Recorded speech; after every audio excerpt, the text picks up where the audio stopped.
Welcome to the RJWC training camp. If you are looking for the RJWC OnlyFans video, you've clicked the wrong link. I'm Adrian, this is Robin. And today we're going to talk about the installation of the quiet core, both for the APX and for the Mud Edition and the Krossflow.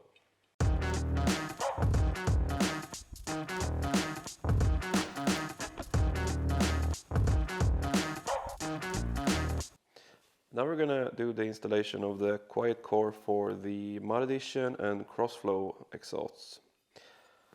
And what you do is you take a 5mm Allen key, you remove these 4 M6 bolts from the end tip.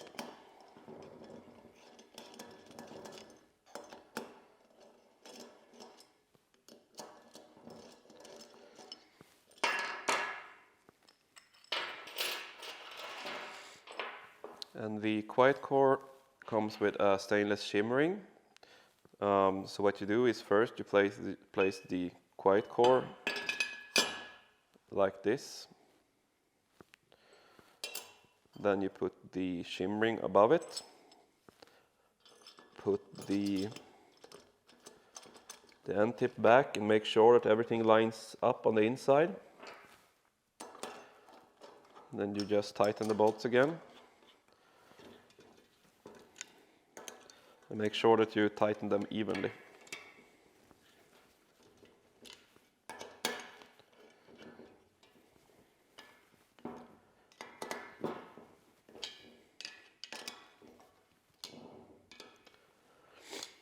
It's also very important after the first ride to retighten all the bolts and nuts on your exhaust, especially after you replace to install the quiet core or spark arrestor. So we're done.